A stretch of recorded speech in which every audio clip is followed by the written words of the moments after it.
প্রলম্বিত করার জন্য বিভিন্ন অজুহাত নিয়ে পিয়ারের কথা বলছেন, যে সংখ্যানুপাতিক পদ্ধতির কথা বলছেন, তারা বলছেন যে সংস্কারের কথা বলছেন। এই কথা বলে তারা দেশে একটি অস্থিতিশীল পরিস্থিতি তৈরি করার চেষ্টা করছেন। বৈঠকের মধ্য দিয়ে বাংলাদেশের মানুষের যে আশাকাঙ্ক্ষা, যে উৎকণ্ঠা উদ্বেগ ছিল, সেটা নিরসন করে এই রাজনৈতিক দল এবং এই দেশের আমরা দেখেছি সমস্ত শ্রেণী পেশার মানুষের মধ্যে স্বস্তির নিঃশ্বাস তারা ফেলেছে যে আগামী 2026 ফেব্রুয়ারি মাসের প্রথম দিক থেকে নির্বাচনের কথা হয়েছে। সেই কথাতে মানুষ অনেকটা আশ্বস্ত হয়েছে, কিন্তু আমরা দেখলাম পরবর্তীতে বেশ কয়েকটি ইসলামী দল এবং আমাদের এনসিপি সহ কিছু দল তারা সেখানে এই বৈঠককে তারা ভালোভাবে গ্রহণ করতে পারেননি।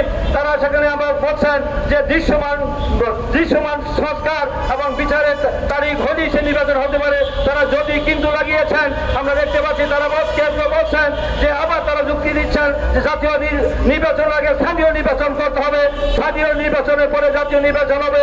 এই ধরনের যুক্তি দিয়ে তারা পরিস্থিতি ঘোলাটে করার জন্য তারা একটি ষড়যন্ত্র লিপ্ত হয়েছে। আমি মনে করছি যে এই মানুষ যেখানে চাচ্ছে নির্বাচন, এই দেশের মানুষ, রাজনৈতিক দল, দেশি বিদেশি সমস্ত শ্রেণী পেশার মানুষ যেখানে ঐক্যমত হয়েছে, আমরা দেখেছি উপদেষ্টা পরিষদের সদস্যরা সেখানে সন্তুষ্টি প্রকাশ করেছেন। তারপরে আমরা কেন আজকে তারা এই নির্বাচনকে প্রলম্বিত করার জন্য, দীর্ঘায়িত করার জন্য, আবার নির্বাচন না হওয়ার জন্য সেই পতিত ফেসিবাদী সেই শক্তি, সেই স্বৈরাচারী ফেসিবাদী শক্তি দানিবিহীন সরকারকে আবার সুযোগ করে দেওয়ার জন্য যে আমাদের একটি পায়তারা করা হচ্ছে।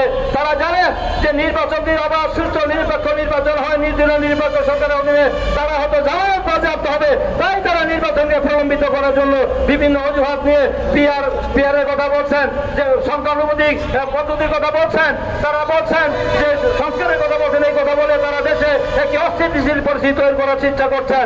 আবার সেই স্বৈরাচারের দোষরা যারা হাজার হাজার কোটি টাকা, 18 লক্ষ কোটি টাকা বিদেশে পাচার করেছে, সেই সকল দুর্নীতিবাদ, সেই দুর্নীতিবাদ পেতারা এখনো আওয়ামী লীগের দোষরা পেতারা ঘাপটি মেরে প্রশাসনের বিভিন্ন জায়গায় সমাজে অবস্থান করছেন। তাদেরকে আইনের আওতায় এখন আনা হয় নাই।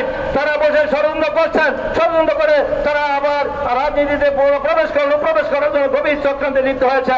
এবং আমাদের কারণে, আমাদের কোনো রাজনৈতিক ব্যক্তিদের কারণে তাদের ব্যক্তিগত স্বার্থ, দলীয় স্বার্থ, গোষ্ঠীর স্বার্থ চরিতার্থ করার জন্য যদি তাদেরকে সেই সুযোগ করে দেওয়া হয়, তাহলে সমস্ত দায় দায়িত্ব সেই সকল সংগঠনকে নিতে হবে।